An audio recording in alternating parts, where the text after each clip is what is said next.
سڵاو لە بینەرانی بەیانی 24 سڵاو لە بینەرانی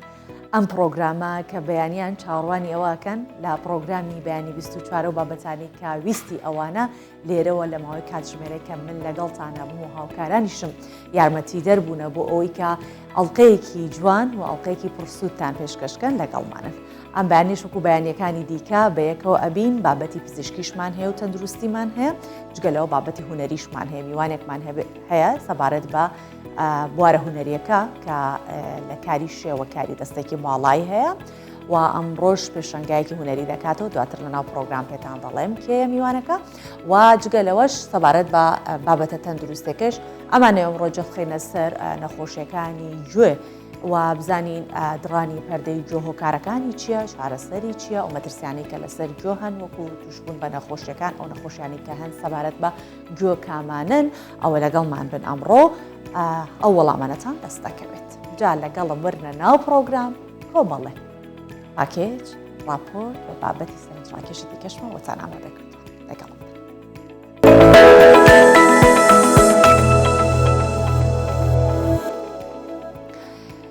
دەریاچەی دوکان سەدان بەلەمی جۆراوجۆر و ئیتر بە قەبارەی جیاوازتیایەتی کە ڕاوچیانی ماسی بۆ ڕاوماسی بەکارێن نەچنە ناو بەلەمەکەەوە چنە ناو دەریاچەی دوکانیشەوە لەوە ئیتر دەستەکەن بە ڕاوکردنی ماسی. جا زۆرێک لە بەلەمەکان بە دەستی وەستایەکی دەستڕەنگین و بەتوانە و هەروەها سەلیقەیەکی جوانی خۆماڵی لە ناوچەی پیشەسازی حاجیاوا دروست دەکرێت. وەستا حەمزە حاجی ماوەی چەندین ساڵێکە کاری دروستکردنی بەلەمە و تاوەکو ئەمڕۆژ هەر بەردەوام، بەڵام ئەوەی کە ئێستا کێشە هەیە ئەوەیە کە وشکە ساڵی و کەمبوونەوەی ئاو لە دەریاچەی دوکان ئێستا وای کردووە کە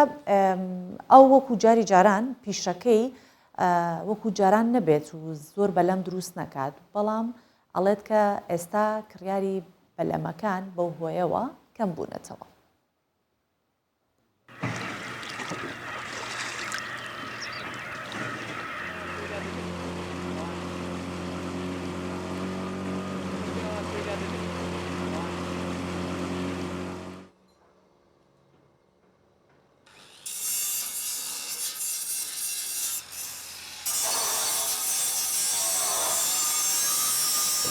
یەکەم جار کە من دەستم پێکرد بە کاری سنعاتی سەرەتا لە حینی گەڕۆگە بووم، دەگەڕام لە ماڵان بۆ ئیش و کاری وەستاکانیش کرد کەتی بۆ شتانم دەبەستن. فکرەیەک بوو بۆم هات دەستم پێکرد، سەرەتا بەلەمێکم دروست کرد تۆزێ جوانکاری نەبوو، زۆر هەر بە سادەی دروستمان کرد. دوای وردە لە شێواز و چۆن دەرگا نەخش و نیگاریان پەیدا بوو، ئێمەش ئەوە گنجێکمان لێ پەیدا کرد. دوای کرمانە دوای کرمانە سێ بەلەمێک لە شەریکەی دەرچوو بوو، مەحمیلەکەمان پێیان بوو. قیاسات شتم لێ وەرگ لەسەر ئەو قیاسەی ئەو گنجەم بۆ دروستکردن لەسەر هەمان شێوە وەکو بڵین شتەکە ستایلەکە لێوە ڕاستەری هەڵدا. دوای وردە بە ڕخنەی ئەم و ئەوی ئێمە گەشتینە قۆناغی ئەو بەلەمێک ئێستا خەڵک لە 100% لیان ڕازیە.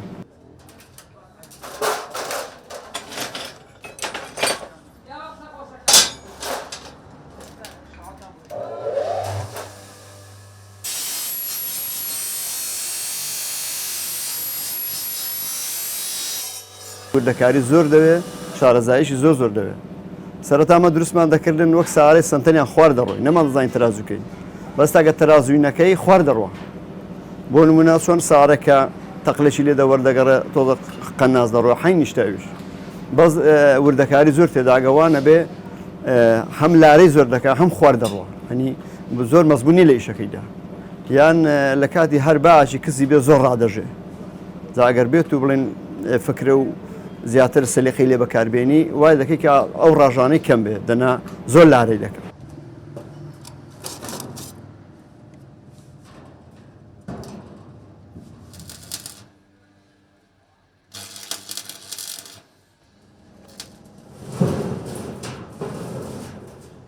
بەلەمی بەلەموانیان ڕاوە ماسییان ڕاوی کە پێدەکە ڕاوی ئاسایی دەبێت مەتر 20 تا 25 احتیاج بەس لە 25 زۆر پان دەبێت. سەڵبەکان دەبێت ئیشێکی وابێ ئەوەندە پامی مەتر 40 تا 35 پامێ بۆی بۆ سەڵبێ لەدانەکەی دەست تۆزە ئەوە بە قیاسی خۆت بێ وەکو وەرزشی نەک دەست ئاوا بڵاوکە ئەگە هەتا پام بێ بەلەمەکە تۆ حەزێتە زیاتر دەبێ، ینی بەلەمەکە لێخوڕینی ئیشی ناخۆشە.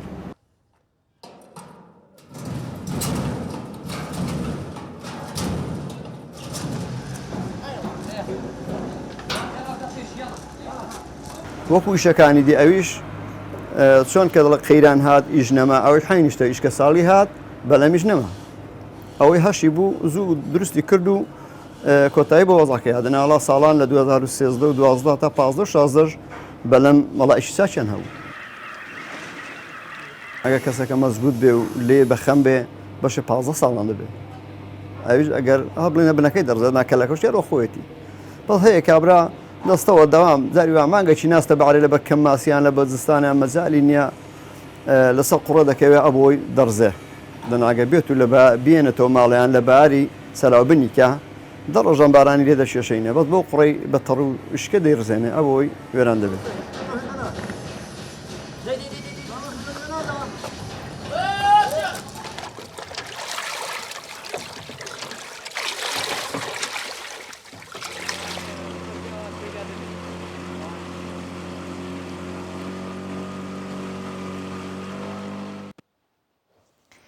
لە دوای 25 ساڵ گەڕاوەتەوە تورکیا و لەوێ دەیەوێت لە باکووری کوردستان گۆرانی بۆ هەوادارەکانی بڵێت. دەلیل دیلانار گۆرانی بێژی ناوداری باکووری کوردستانە کە گەڕاوەتەوە ئێستا بۆ تورکیا و بۆ کوردانی شارە جیاجەکانی باکووری کوردستان کۆنسرت سازەکات. پێکەوە دەچین بەشێک لە کارەکانی ببینین کە زنجیرە کۆنسرتێکی پێشکەش کردووە و دوهەمیان لە ئەنقەڕەی پایتەختی تورکیا بوو.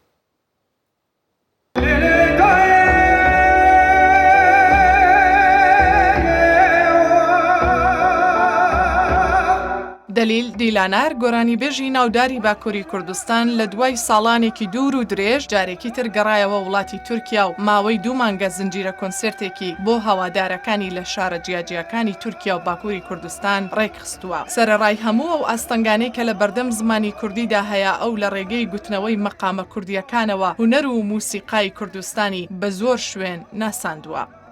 Yani her dîsa bêjin di nav konserta da kêmekî astengî dertên mesela dibêjin ev strana nabe hûn bibêjin, nabe hûn ev gotina bibêjin. Mesela gotina Kurdistan yan stranê ku behsa Kurdistan dike lê em her dibêjin em lêberê xwe her qedexe bû hatina me li Türkiye 20 sal qedexe bû. Piştî pêvajoya aşîtiyê çêbû di navbera Kurda û Tirka da wê çaxê em bibêjin wekî ew bixwe bo efiyekî giştî bo hemû kes dikarin bên biçin.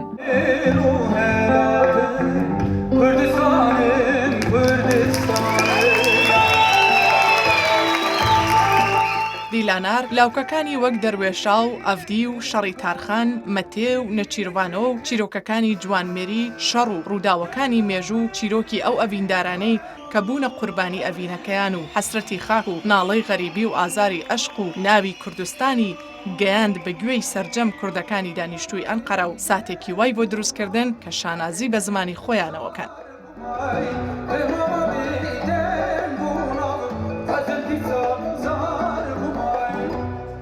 Ez gelek bi kêfxweş bûm gelê me gişî tijînin nizan paytextê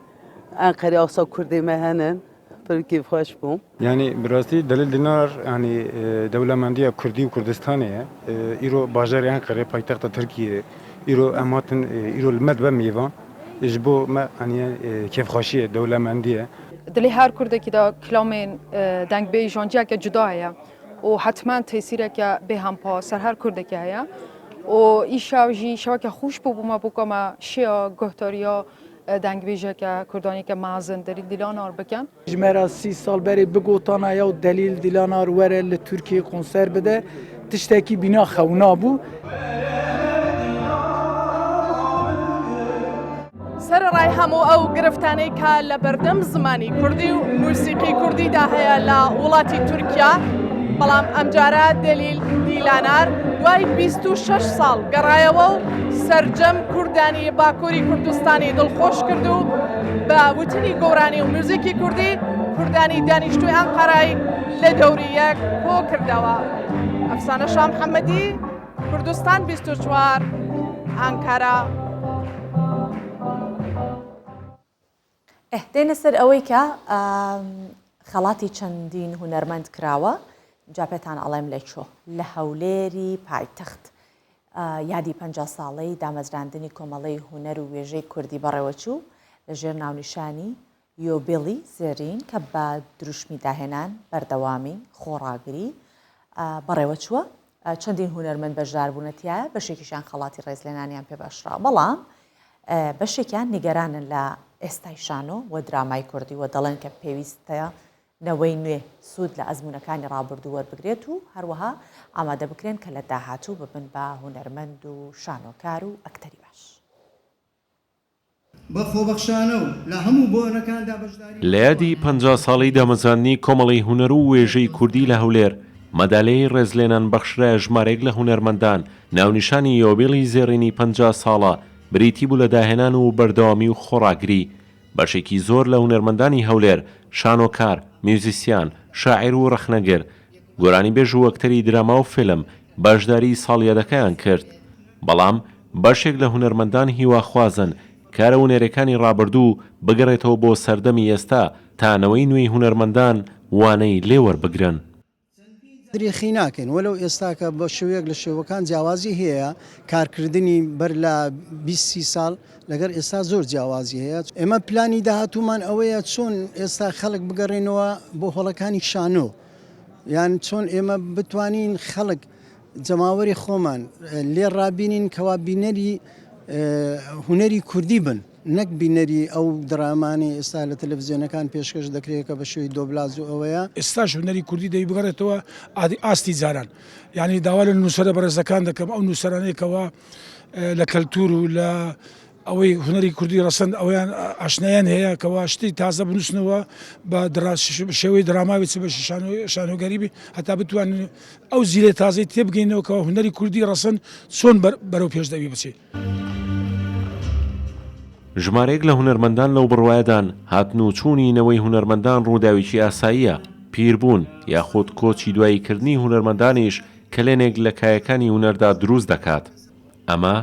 قسەی بەشێکی زۆر لە هونەرمەندانی کوردستانە بریکاری وەزارەتی ڕۆشنبیریش دەڵێت بۆ پڕکردنەوەی ئەو بۆشاییە پێویستەنەوەکانی داهاتوو ئامادە بکەین.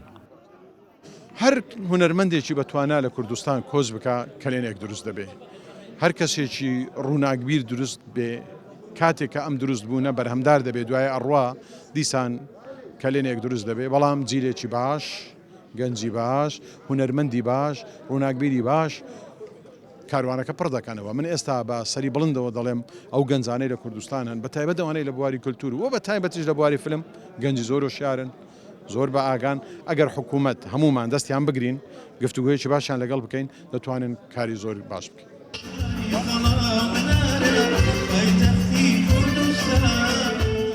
کۆمەڵەی هونەر و وێژەی کوردی لە ساڵی 1972 لە هەولێر دامەزراوە چەندین جار بەهۆی کارەونەریەکانیانەوە لەلایەن ڕژەمی بەعسی دیکتاتۆر ئەندامەکانیان دەست بەسەر کراون و ڕوبەڕووی ئازاردان بوونەتەوە. ئەم کۆمەڵە هونەریە بەردەوام کاریان لەسەر شانۆ و دراما و میوزیک کردووە لە قیشان لە چەند شارێکی هەرێمی کوردستان هەیە و ئێستا نزیکەی 30 ئەندامی کارە لەم کۆمەڵەیەدا کار دەکەن. ئازەر فاروق کوردستان 24 هەولێر. پیر بوومایە پیر بوومە پێچی دەستم دەلەرزی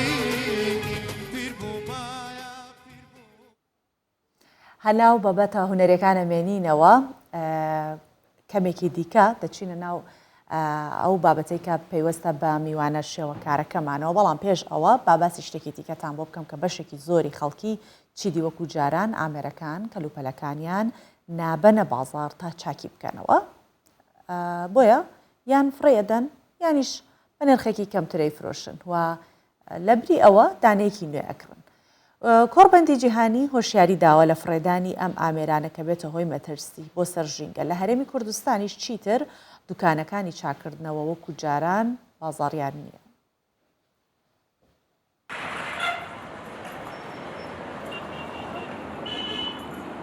بازاڕی دارە سوتاوەکەی سلێمانیە زیاتر بە شوێنی چاکردنەوە فرۆشتنی کەلوپەلی دەستی دوودا دەنرێت.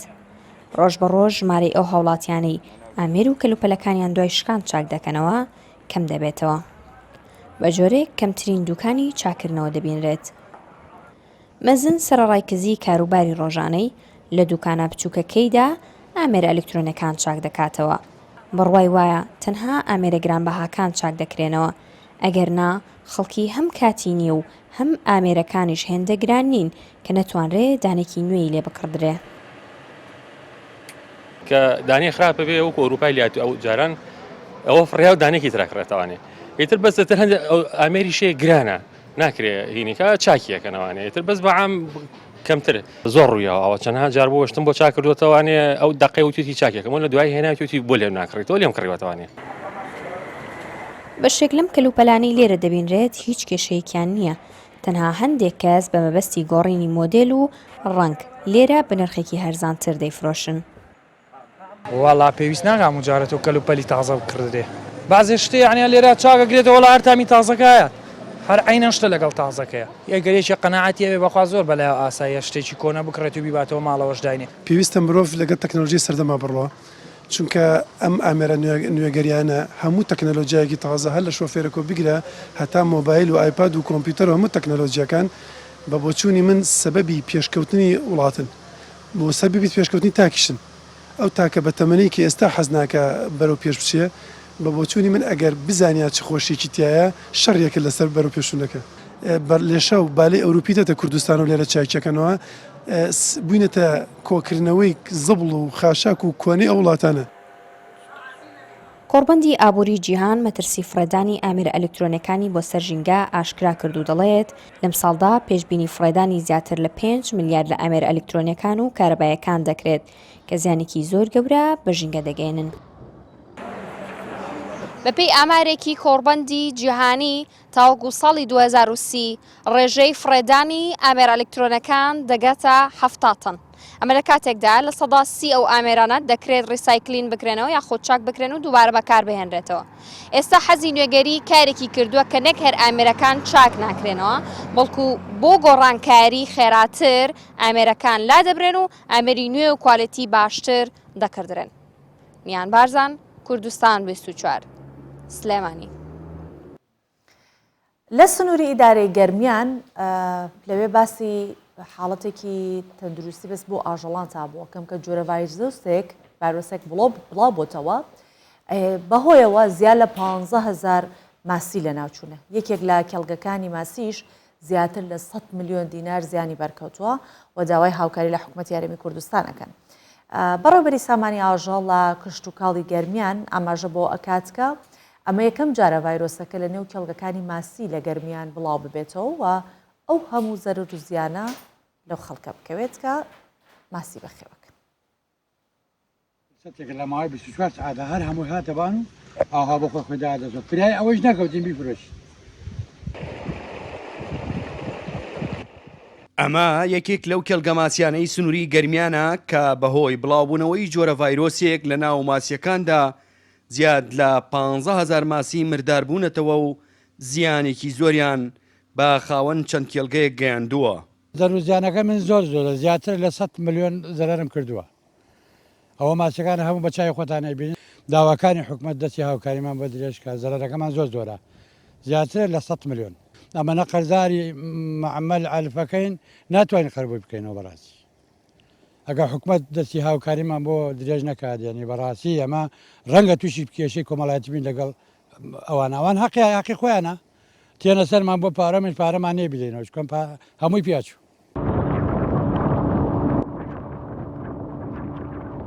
ساڵانی ڕابردوو ڤایرۆسی کێوهێربس ڤایرۆس لە باشوور و ناوڕاستی عێراق زیانێکی زۆری بە سامانی ماسی گەیاندبوو. وەزارەتی کشتتوکاڵ و سەرچاوەکانی ئاوی حکوومەتی هەرێمی کوردستانیش هاوردەکردنی ماسی لە ئێران و ناوڕاست و باشووری عێراقەوە قەتەغە کردبوو بۆ ئەوەی نەخۆشی و ڤایرۆسەکە نەگاتە کێڵگەکانی هەرێمی کوردستان. بەڵام بەهۆی بڵاوبوونەوەی ئەو ڤایرۆسە لە گەرمیان زیانێکی زۆر بە سامانی ماسی ناوچەکە کەوتووە. پاش وەرگردنی سامپڵ و نمونە لە ئەو ماسیانە پشکنینی بۆ کرا بە ئامێری PCR بۆ ئەوەی بزانین سەرچاوی نەخۆشیەکە چیە بۆمان دەرکەوتێکی لە پرۆژەکان تووشی نەخۆشی ڤایرۆسی بووە کە زۆر ترسناکە پێوترێ کێوهێربس ڤایرۆس کە ئەو نەخۆشیە زۆر ترسناکە و زۆر تەشەناکات و زەرەر و زیانی زۆریە و چارەسەری نییە. هەر پێش ئەوەی ئەم ڕووداوە ڕوودات ئێمە وەکو وزارەتی کشتتوکاڵ و سەرچاوەکانی ئاوی هەرێمی کوردستان قەدەغەکردنی هاوردنی ماسی و پەنجەماسی لە ناوڕاست و خوار و عراق و لە ئێران کرا بۆ ئەوەی ئەو نەخۆشیە کە لەوێ سەری هەڵدابوو نەگاتە هەرێمی کوردستان بەڵام بەداخەوەتە لە گەرمیان لا ئێمە سەری هەڵداوت. ساڵانە بازاڕەکانی ناوخۆی هەرێمی کوردستان پێویستیان بە زیاتر لە 15,000 تۆن ماسیە تاوەکو 100 خواستی ناوخۆ پڕ بکەنەوە. بەڵام هێشتا ئەو ڕێژە بەرهەمێنانە لە هەرێمی کوردستان کەمترە و بۆ پڕکردنەوەی پێداویستیەکانی ناوخۆش زۆر جارماسی لە وڵاتانی دراوسەیە یان لە باشوور و ناوڕاستی عێراقەوە هاوردەی هەرێمی کوردستان دەکرێت. یەکێک لەوە کارە سەرەکیەکانیش بۆ بڵاوبوونەوەی ئەو ڤایرۆسەی کە زۆرترین زیانی لە خاوەن کێڵگەی ماسیەکانی گەرمیان داوە ئەوەیە کە نەخۆشیەکە لەگەڵ ئەو ماسییاندا گوازراوەتەوە ناوچەکە کە لە ناوڕاست و باشووری عێراقەوە هاوردە کراون. هەرێمجاف کوردستان 24 گەرمیان. دێنە سەر بابەتە تەندروستەکەمان کە سەبارەت بە گوێ ئەمانوێ ئەم بەیانیە زانیاری وەربگرین ئەو هەوکردانەی کە گوێ تووشی ئەبێت چەند جۆرە هەوکردنێکمان هەیە و ئایا هەموو گوێ ئێشەیەک ئەوە نیشانی هەوکردنی گوێیە یاخودنا و چارەسەرەکان چین هۆکارەکان چین ئەمانە هەمووی لە دکتۆر محەممەد سەردار پسپۆڕی نەخۆشیەکانی گوێ ئەم بەیانیە لە بەیانی 24 پرسیاری لێەکەین. بەخێر هاتی دکتۆر. سپاس. دکتۆر دوو جۆر هەوکردنمان هەیە گوێ کە یەکێکیان کتوپڕە و یەکێکیشیان درێژخایەنە. جارە ناچینە سەر درێژخانەکە اینە سەر بابەتە کتوپڕەکان چووکە ئێستا کەش و هەواشی تر بەرەو ساردی ئەڕوات لە پڕ قوڕگێشە و لوت ئێشە و گوێ ئێشەمان بۆ ئێچە پێش و گوێمان هەواکات. ئەو هەوکردنانە مەترسی هەیە و هەوکردنی کتوپڕ بە کامانە دەبێت. بەخۆی گوێ یەکێکە لە ئەندامە گرنگەکانی لەشی مرۆڤ کە سێ فەرمانی سەرەکی هەیە فەرمانی یەکەمیان بریتێ لە بیستن فەرمانی دووەمیان بریتێ لە ڕاگررتنی هاوسەنجی و فەرمانی سێمیشیان دیاریکردنی ئاڕاستەکانە. یەک وەچێ لە وەرزەیدا کە هەوکردنی ڕێڕەوی هەناسەی وەچە هەوکردنی ئاڵوەکان جیوبەکان بەگشتی هەموو هەوکردنەکانی سەرەوەی ڕێڕەوەی هەناسەی یەک لە لێکەوتەکانی یاماکانی بریتێ لە هەوکردنی گوێی ناوەڕاست کە بە شێوەی کتوپڕیانی کە لە ناکاو مەسەن بەیانیەک هەڵدەستی یان شەوەکەی لە خەوێ ڕادەپەڕیتن کە گوێ ئازارێکی زۆری هەیە. ئەوە لۆ ڕوودەدا لەبەر ئەوەی دەپێکاتەی گوێ بۆ ڕێکمان هەیە لە بینی گوێی ناوەڕاست و پشتی لوت کە پێ دێن جۆگەی ئۆستاچی ینی ئەو ڕێیە ئەو دوو بەشەی بەیەکەوە دەبەستەوە بۆ پاراستنی هاوسەنجی ناو گوێ ینی هەواگۆڕچەی گوێی دەکاتن. لە کاتی ئەو هەوکردنی ڕێڕەوی سەرەوەی هەناسەی ئەو جۆگەیە دەگیرێتن یاخود دەئاوسێتن دەبتە هۆی ئەوەی ئەو دەردراوانەی ناو گوێی نێتە خوارێ ینی خۆی پاک نکاتەوە. ئەوش ناوەندێکی گونجاو دروست دەکاتن لە بۆ ئەو بەکتریا ڤایرۆسانەی کە لەو شوێنەدا هەنا گەشە بکەن و بتە هۆی هەوکردنی کتوپڕی گوێ. بەگشتی نیشانەکانی هەوکردنی کتوپڕی گوێ بریتێ لە ئازارێکی تۆند بە تایبەتی لە شەوان ڕوودەداتن. هەردوو گوێ ئازارەکە دروستە بێ یامە بە زۆری لە یەک جێ ڕوودەداتن و زیاتریش لە تەمەنی منداڵەکان ڕوودەداتن چکە هەر پێکاتەی جۆگەی ئۆستایەکی لە منداڵەکان کورتە و کراوەتریشە بە ئاسانی بەکتریا دەگاتە گوێی ناوەڕاست. کە ئازارەکە زیاتر لە یەک لا ڕوودەداتن و دەبێتە هۆی کبوون و سزبوونی جێیانی جێی شتەکان نابیتن و هەندێک جاریش مەسەن سەرسڕۆ شتانەشی لەگەر دەبیتن و چەند نیشانێکی گشتیشی لەگەرەوەی بەرزبوونەوەی پلەی گەرمی و بێتاقەتی و یان نیشانەکانی هەوکردنی گشتی مەسەن کەسەکە دیارە کە نەخۆش دەبیتن. ئەو هاوکردنانە چارەسەریشیان وەکو خۆی چۆن کتوپڕە چارەسەریشیان ئاسانە؟ بەڵێ عادەتەن ئەوانە بەپێی تەمەن و باری ئەو کەسەی دەگۆڕێتن چارەسەریەکەی. لە منداڵان ئەگەر منداڵەکان تەمەنیان لە خوار 2 ساڵ بیتن و ئەوانە بە زۆری ڕێژەی زۆریان ئەوانە بە هەوکردنی ڤایرۆسینە واتە بۆ ماوەی ڕۆژێکە و ژانەکە دێ و دوایە بەس ئازارشکێنێکی دەدێ و دەڕواتن. بەڵام لە حاڵەتە توندەکان هەوکردنەکە بەکتریاییە واتە پاش ئەو ماوەیە چا نابیتەوە ژانەکە بەردەوام دەبیتن. ئەوە نیشانەی ئەوەیە دەبینی تایەکەی بەرزترەوە ئەوەیە ئەوانە نیشانەی ئەوەیە کە هەوکردنی بەکتریایینە بەڕاستی ئەو حاڵەتانە ناکرێتن کە کەسێک بەخۆی خۆی چارەسەر بکاتن و عیلاجی دەرێکی وەربگریتن دەوی سەردانی پزیشک بکاتن دەستنیشانی حاڵەتەکەی بکرێتن کە دێتە لامان لە نەخۆشخانە ئەمە سەیری پێکهاتەی ناوەوەی جێ دەکەین لەناو بزانین پەردەی جێیەکەی چۆنە ڕەنجی چۆنە ئایا سوور بووە ئاوسایە نیشانەکانی هەوکردنی هەیە لەلای ئەمە پێوەستە بە پزیشکەکانەوە بەڵام ڕەنگی پەردەی گوێ بۆ چ ڕەنگێ بگۆڕێتی تۆ مەترسیدا بەخۆی ڕەنجی پەردەی گوێ بە سروشتیەکەی خۆی ڕەنگەچی سپی وەچی مۆریە یعنی هەندێک بریقەدارە بەڵام لە کاتی ئەو هەوکردانە دەبێتەوە ئەوەی کە ڕەنگەکەی سوور بێتەوە و بە ئاوسێتن ینی وەچکوبەی بڵق دەکاتن لەبەر ئەوەی ئەو جەڕاحەت و ئەو دەردرا و خێزاوانە لە پشت پەردەی جێیەکە خڕبوونەوە ئەو هادا زەختی دەکاتە سەری ئازارەکەش هەر دەرەنجامی ئەو شتەی دروست دەبێت. زۆر باشە دکتۆر جا کێشەکە لەوەیە چە هەر نەخۆشیێکی ترمان هەبێ ڕەنگە لە دەرەوە نیشانەیەکی هەبێ بەڵام جۆ لە دەرەوە هیچی پێوە دیار نیە بەڵام ئازارەکە لە ناوەوەیە ئەو ئەمانەیە بزانین هەموو ئازارێک کە بۆ گوێ دروستە بێ ئەمە واتە هاوکردن و ئەگەر هەر جارێک ئازارێکمان بۆ دروست بوو بەڕێزت باست کرد ئەچینە دەرەوە چارەسەرێک وەرەگرین لە سایدەلەیەک لە دەرمان خانەیەک داواکەین قەترێکمان بدات ئەمە تا چەند دروستە هەموو ئازارەکان هاوکردنن؟ بەڵێ پرسیارێکی زۆر جوانە بەخۆی زۆربەی ئازارەکانی گوێ بەهۆی هەوکردنەوە ڕوودە بەڵام نەک هەموو ئازارەکانی گوێ هۆکارەکەی هەوکردنی گوێ بێتن لەبەرەوەی جێوەچی شوێنەچی وەچ کوبرەی سەیتەڕەکە زۆربەی ئەو دەمارانی کە بە مێشکدا دێتە خوارێ بەناو جێی بەشەریدا دەڕواتن ئەو دەمارانی کە مەسەن هەستی گەرو یان هەستی ناولوو دەگوازیتەوە یان هەستی دەموتا ئەوانە بەناو جێدا دەڕۆن لێ هەر کاتێک کە زۆر جار هەیە دەبینی کەسەکە مشکلەی دانی ژیری هەیە کە زەخت دەکاتە سەر دەمارەکە بەس هەستی لەوێ پێ ناکاتن دێتە لایمە ژانی هەیە یاخود ئەو جونگەی برین کە شەویلیاتی بە سەری دەبستەوە کە زۆر شتێکی ڕقی خواردەوە ماوەکی زۆرە مەسەن بەکارێنەوە ئازاری خستە سەری کە تووشی ئازار دەبی ئازارەکەی دەداتەوە گوێچکانی یاخود دەبینی بە تایبەتی لە منداڵان هەمان شتە کە گەروی هەڵدەستن لەگەری جێ دێشتن کە ئەوان جێەکە تەماشای دەکەین ئەمە کە برین پشکنی لە بۆ دەکەین تەبیعی هیچ مشکلەی نییە نەخۆشەکە دەرێ باش تۆ خەم جێم دێشێ زەم لە بۆیان شەڕح دەکەین کە هۆکارەکەی لە ناو گوێی نییە ڕاستە ئازارەکە لە جێ هەستی پێ دەکاتن بەس هۆکارەکەی لە گەرویتی یان لە دانەیان لەو جونگەیە کە بەهۆی ئەو دەمارانەی بۆ شوێنەی دادەڕۆن لە جێدا هەستی پێ دەکات. زۆر باشە دکتۆر وتمان باسی هاوکردنی کتوپڕەکەین هاوکردنی کتوپڕ چ کاتە بە مەترسیدار و ئەبێت هەر هەمان هاوکردنە بێتە هاوکردنێکی درێژخایان لە چ کاتێکا مەترسی ئەوە هەیە کە ببێتە هاوکردنێکی درێژخان و هاوکردنی درێژخان کامەیە؟ بەڵێ تاوان سەرەتا هاوکردنی گوێ دەست پێ دەکە بە هاوکردنی کتوپڕ بەڵام لە کاتی ئەوەی مەسەن کە کەسەکە سەردانی پزیشکی نەکات و چارەسەری پێویست وەرنەگریتن دەبێتەوەی ئەوەی کە حاڵەتەکە زیاتر پرە بسێنێتن کە لە قۆناغی داهاتوو دەبێتەوەی ئەوەی کە ئەو دەردرا و خێزاوانی کە گوتمان لە ناو جێ خۆی قەتیس کردیە دەبێت دەربێتن کە دەردێتن لاوازترین خاڵ لە جێی بە مرۆڤ ئەوەیە پەردەی گوێ چکە چاردەورەکەی تر هەمووی ئێسقانە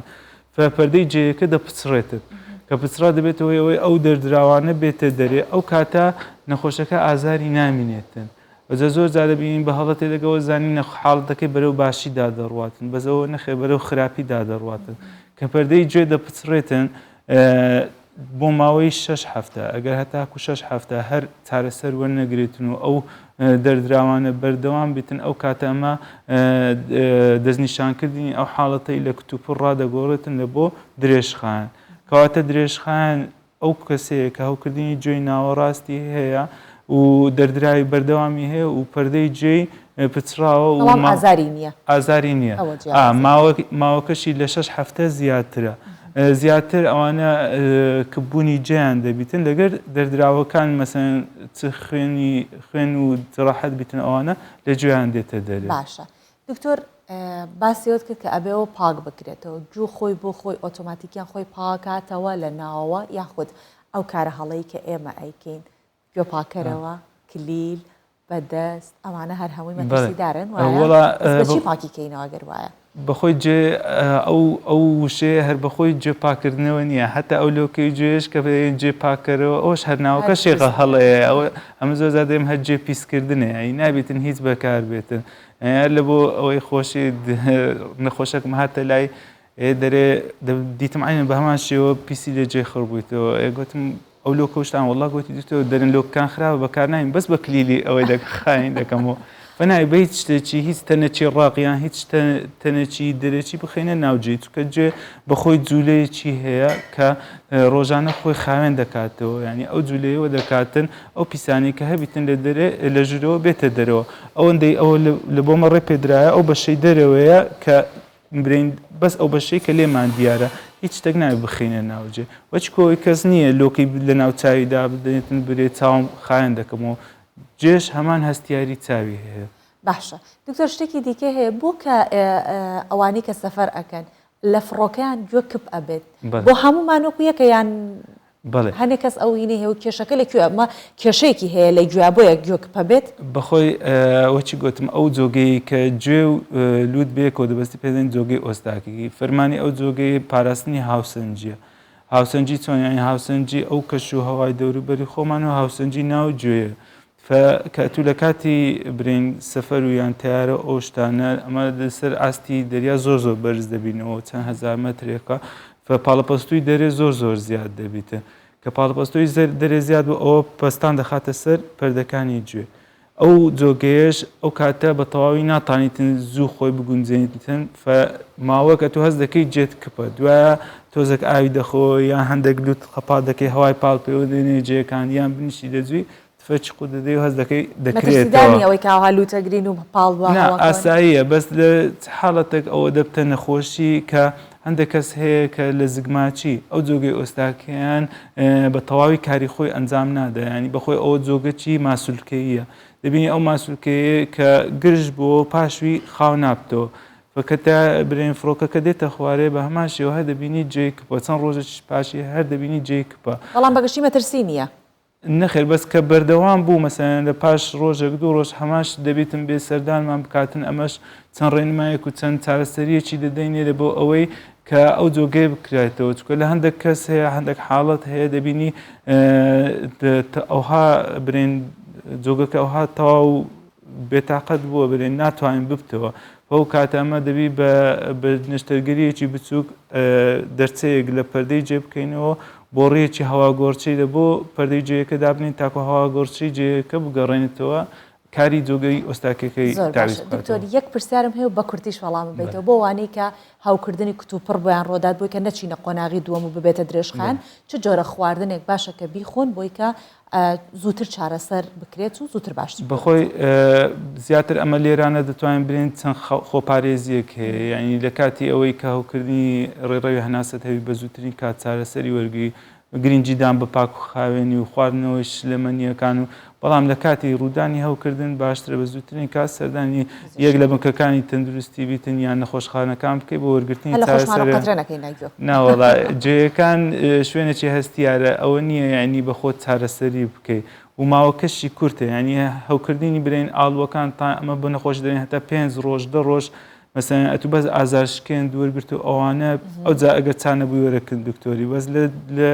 هەوکردنی گوێی دەرێن پاش 24 ساعتی ئەگەر باشتر نەبووی دەبی سەردانی پزیشکی زۆر باشە دەستەکان خۆش بە دکتۆر محەممەد سەردار پسپۆڕی نەخۆشیەکانی گوێ ئەم بەیانیە میوانی بەیانی 24 بووی سپاس دەکەم زۆر سپاس مەمنونیان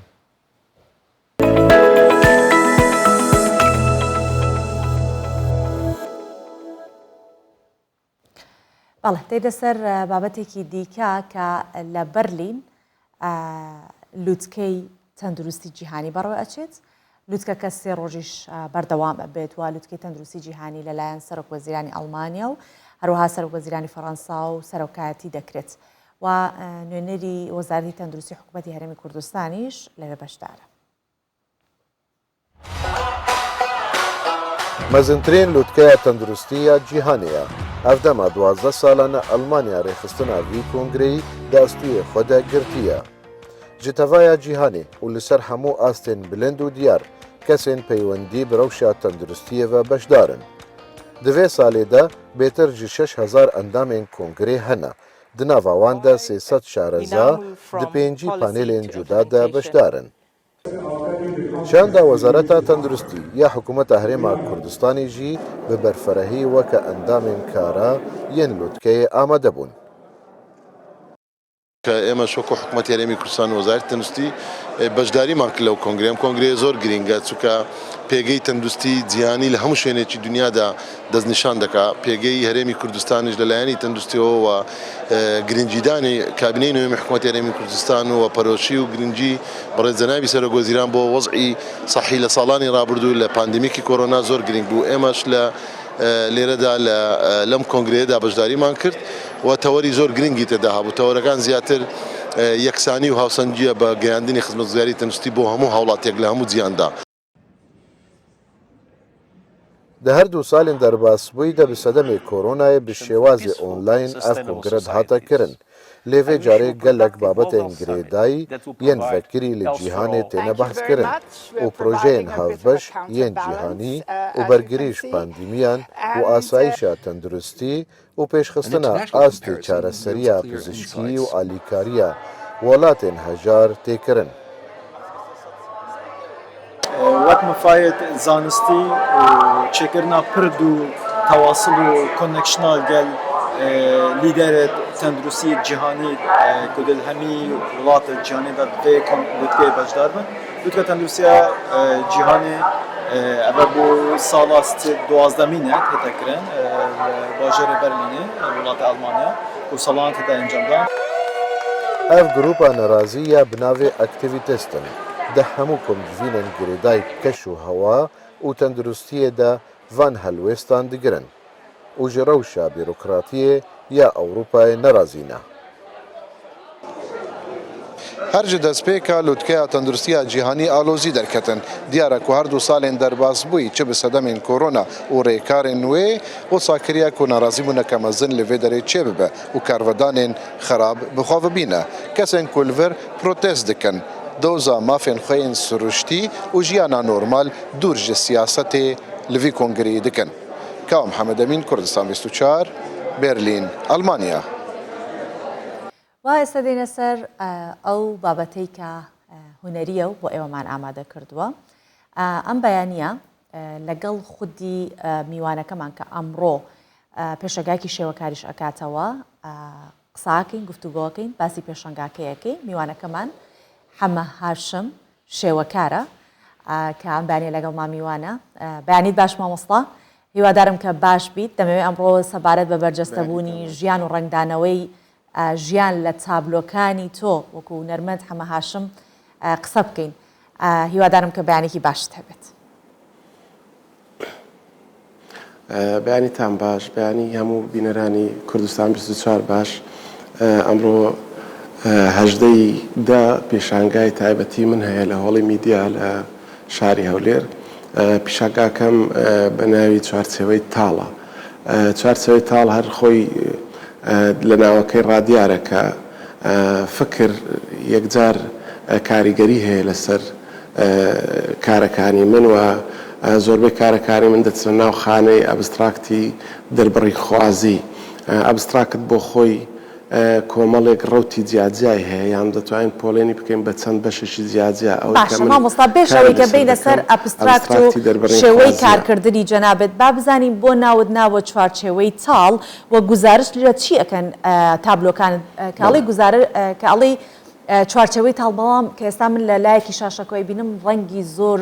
جوانی تیا بەکاراتەوە ڕەنگا و ڕەنگن تابلۆکە گزارش لە چی ئەکەن و بۆ ناوت بۆ هەڵبژاردووە. بەڵێ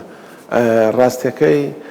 چوارچێوەی تاڵیان بڵێن هەموو کارەکانی من کە پێشتریش کردومە ئەوە پانزەمین کاری تایبەتی منە پانزەمین پیشانگای منە کە کردومە هەر هەموو کارەکانم دەربڕێنی لە بەڕاستی بەداخەوە کە ناخۆشیەکانی گەلی کورد نەهامەتیەکان ئەو جینۆسایدانەی کە بەسەر میلەتەکەمان داهاتووە و زۆرێک لە کارەکانم پەیوەندی بە کۆچی لاوان هەیە بۆ دەروی وڵات و هەندێکیان پەیوەندی بە خوشکان و ژنان و کچانی ئێزدی هەیە کە لە دەستی داعش چەندین نەهامەتی زۆر ناخۆش و ڕۆژی تاڵیان هەبووە جگەلەوە تەرکیزی تەواوی ئەو پیشانگایم لەسەر مەسەلەی ژن ئازادی ژن ئەو مەسلەی کە ژینە ئەمینی بۆ قوربانی تێداوە ئێستاش ئەو ڕەوتە هەر بەردەوامە و چەند کارێکم لەو بابەتانە کردووە جگە لەوە بەشێک لە پیشانگاکەم بابەتێکە کە بۆ من سەرنجڕاکێشە کە ئەو کۆڵبەرانەی کە لەسەر سنووری نێوان عێراق و ئێرانیان کوردستانی ڕۆژهەڵات و باشوور دەبنە قوربانی بە گولە یەکسار دەبنەوە و لە ناو بە فڕق دەبنەوە کێشەی ژیانیان هەیە کێشەی نانیان هەیە کۆمەڵێک ئازار کە ئینسانی کورد هەیەی یان ئینسان بەگشتی لەسەران سەری دنیا کە هەیەی ئێستا لە ناو تابلۆکانی مندا هەیە بۆیە ناونێ ناوە چوارچەوەی تاڵێنی پێشتریش لە مانجی سێ لە پۆلۆنیاش پیشانگایەکی کەم کردەوە هەر ناوی وێرانیەکانی جەنگ بوو ینی پەیوەندی هەبوو بۆ شەڕ و ئاژاوەی کە لە ئۆکرانیا خەڵک ئاوارە دەبووە لە من لە موقعی شوێنەکە پیشانگاکەم کردەوە کاتەوە بێت مامۆستا بێت لە تابلۆکان تا ئاماژە بەو نەهامەتیانەکەی کە لە دنیای ئێستا بەسەر مرۆڤەکان دێ ئەویش بەهۆی ئەو ناداتپەروەریەی کە لە وڵاتان هەیە و بەم شێوەیە لە ڕێی هونەرەکەتەوە ئەی خیتە بەردیدی بینەر جا باسی هونەری ئەبستراکت کرد دەمەوێت بزانم ڕنگدانەوەی ئەبستراک لە ناو کارەکانی تۆ شێوازەکەی تەنیا ئەبستراکتە یاخود کار لەسەر سوریالیزمی شەکیت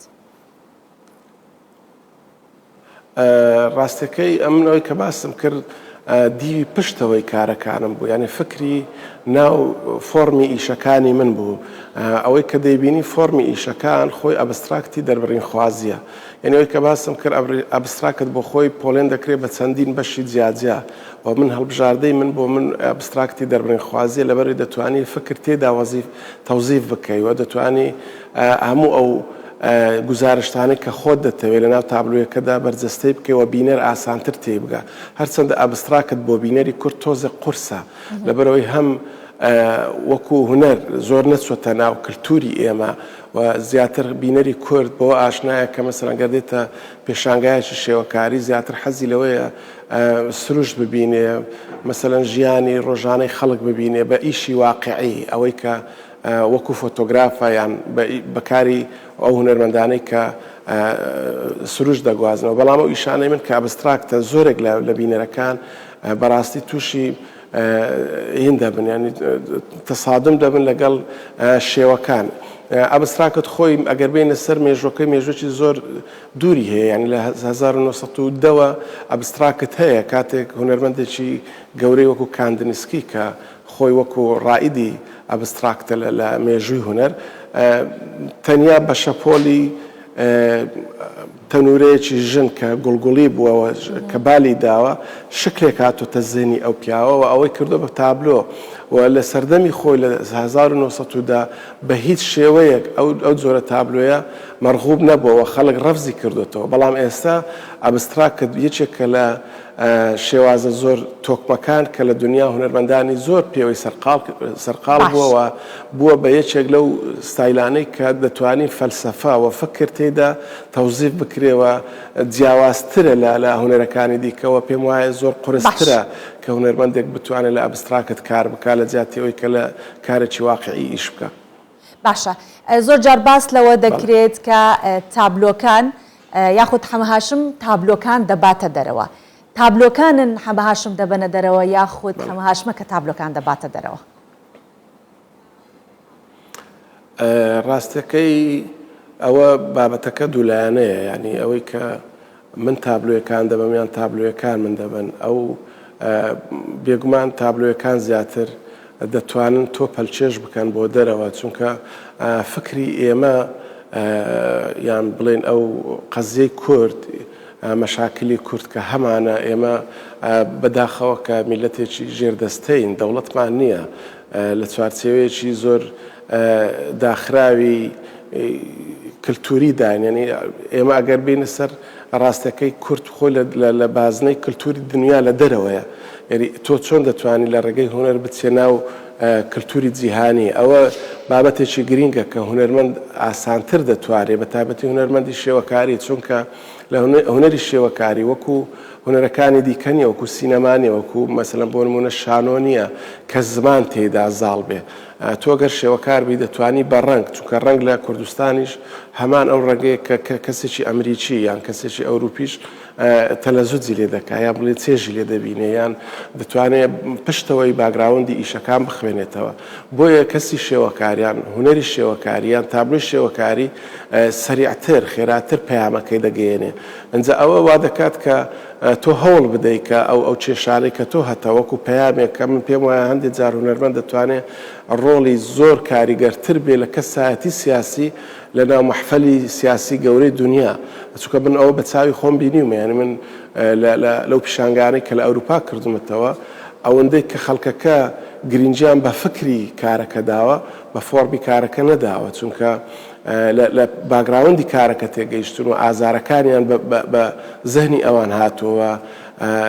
بووە بە پەیامێک کە من توانیمە لە ڕێگای هونەرەکەمەوە ئەو پەیامەی کورد بگەێنم بە هەندێک لەو وڵاتانەی کە من پیشانگام تێدا کردێتەوە. باشە مامۆستا ئەو پرسیاری کە زۆر جا لە لای هونەرمەند ڕەنگە قورساییەکی وای هەبێت هەندێک هونەرمەند بە شێوازێک جوابیانەوە منەمێت جوابی جەنابەت بزانم سەبارەت بەوەی کە تابلۆ بە پارە دەنرخێنرێت؟ هیچ تابلۆیەک بە پارە نانرخێنرێت چونکە هونەرمەندەکە کە خۆی تابلۆیەکە دەکات بەڕاستی نرخی تابلۆیەکە بە پارە لە لای ئەو کەم بایەخ دەبێت یان بایەخی کەم دەبێت بەڵام هەندێک جار ئینسان بۆ بژێوی ژیانی خۆی تابلۆیەکانی دەفرۆشرێ دەبێت ئەوە ژێگلاکەینەوە چونکە هونەری جددی جیاوازە لە هونەری بازرگانی یعنی هەندێک لە هونەرمەندان کار دەکەن تەنیا بۆ فرۆشتنی کارەکانیان بەڵام هەندێک لە هونەرمەندانی دیکە وەکو فکری فەلسەفی لە ناو کارەکانیان هەیە ڕەنگە لە فەزای بڵێن ئستاتیکای ناوماڵ جێگای تابلۆکانیان باش نەبێ مەسەن بۆ نمونە کابراەک بە پێی منتیقەش دەگۆڕێ بە پێی شوێن دەگۆڕێ مەسەرەن ئەو خەڵکی شەرقی حەزی لێیە دائیمەن ئەو تابلۆیانەی لە ماڵی خۆی هەڵی دەواستێت تابلۆی واقعی بن چونکە ڕوئای ئەوە ئاستی ڕۆشنبیری ئەو تەجاوز ناکا لە شتی واقعی بەڵام کەسێکی ئەوروپی یان کەسێک کە سەقافەتی هونەری گەورەترە لە ناو کەشی ناو ماڵەکەی خۆی دەیەوەکو دیکۆراسیۆن کارێکی ئەبستراکت دابنێ کە خۆی دەزانێت چەندە گونجاوە لەگەڵ پەردەی ماڵەکەی لەگەڵ قەنەفەی ماڵەکەی لەگەڵ فکری خۆی کە وەکو کەسایەتیەک ئەنجا فکری هەر چۆنێک بێ ئایدۆلۆژی هەرچی بێت. بەڵێ ئێمە سپاس دەکەین مامۆستا حەمە هاشم شێوەکار ئەم بەیانیە لەگەڵ ئێمە بووی بۆ هیوایی کە لە هۆتێلە زۆر گەورەکانی کوردستان لە ناو وەزارەتەکان لە موجا ئێمە وێنە یاخود ئەو تابلوانە ببینین کە نمایش کراوە دانراوە وەکو ئەو تابلوانێک کە هی ئێوەن و باسی ئازارەکانی کوردەکەن زۆر سپاس دەکەین کە ئەم بەیانیە لەگەڵمان بوویت. زۆر سپاس بۆ ئێوە سپاس بۆ ڕخسانی ئەو دەرفەتە. بەردەوامە بین لەگەڵتانە لە ڕۆمای پایتەختی ئیتاڵیاوە باسی کۆنترین گۆڕستانی ئاژەڵە ماڵیەکان ئەەکەم کە ناوی کازارۆزایە و ئەم ساڵ سەدەمین ساڵیادی دروستکردنێتی ئەو گۆڕستانە ئەکەوێتە باشووری ڕۆژاوای شارە دێرینەکەی ڕۆما و دانیشتوانی ڕۆماش تاوەکو ئێستا بە بەردەوامی ئاژەڵەکانیان لێرەدا دەنێژن. ئێرە کۆنترین گۆڕستانی ئاژەڵەکانە لە ئیتالیا بە ناوی کازا ڕۆزا کە ئەم ساڵ سەدەمین ساڵیادی دامەزراندنیەتی. خەڵکی ڕۆما بە بەردەوامی ئاژەڵەکانیان وەکو پشیلە و سەگەکانیان لێرە دەنێژن. ئەم گۆڕستانە دەکەوێتە باشووری ڕۆژئاوای شارە دەرینەکەی ڕۆما. لوێجی مۆلۆن خاوەنی گۆڕستانەکەی و دەڵێت باوکی پزیشکی ئاژەڵان بووە و هاوڕێی نزیکی مۆسۆلینی بووە کە سیاسەتمەدار و ڕۆژنامەنووسێکی ناوداری ئیتاڵی بووە و یەکەم جار بە ناشتنی مریشکێکی ماڵی منداڵەکانی مۆسۆلینی لە گۆڕستانەکەدا بڕیاردراکە و پارچە زەویە بۆ گۆڕستانی ئاژەڵان تەرخان بکرێت. لە ڕاستیدا هەموو بیرۆکەکە لە مریشکێکەوە دەستی پێکرد کە هی منداڵەکانی مۆسۆلۆنی بوو بەهۆی ئەوەی کە هیچ شوێنێک نەبوو کە مریشکەکان بنێژین هێنایانە لای باوکم ئەویش لێرەدا ناشتی دواتر خەڵک فێر بوون هاوشێوەی ئەمان ئاژەڵە ماڵیەکانیان دەهێنا لە تەنیشت مریشکەکە دایان نێژا بۆیە باوکم بڕیاریدا ئێرە بکاتە گۆڕستانی ئاژەڵەکان. لە دەیەکانی ڕابردوودا سەدان ئاژەڵ لە گۆڕستانی کازا ڕۆزا نێژراوە. دیمەنی گۆڕستانەکە زۆر جیاوازە لە گۆڕستانەکانی دیکە، ڕەنگە و ڕەنگە پڕە لە پەیکەری ئاژەڵ و داری سنەوبەر و کەشێکی زۆر تایبەتی هەیە. ئێرە گۆڕستانێکە بۆ هەموو ئاژەڵەکانی وەکو سەگ، پشیلە، کۆتر، دووپشێک، چیسەڵ، شێر. یاسای ئەم گۆڕستانە وایە کە بۆ 5 ساڵ ڕێککەوتن لەگەڵ خاوەن ئاژەڵەکان دەکرێت، پاریان لێوەردەگیرێت. هەندێک کەس دووبارە ڕێککەوتنەکە نوێ دەکەنەوە، دێن زەویەکە نۆژەن دەکەنەوە، هەندێک کەسیش چیتر نایەنەوە. ئەمە بە واتای لە بیرکردنی ئاژەڵەکان دێت.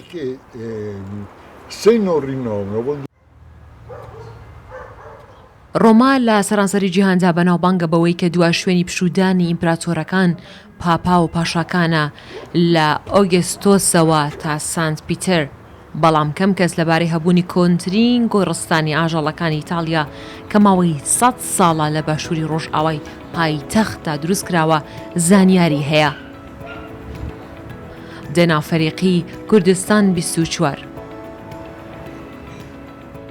ئەم بابەت هاتینە کۆتایی پرۆگرامی ئەمڕۆمان بۆ هیوای پرۆگرام بەدڵتان ببێت. واتان لەگەڵ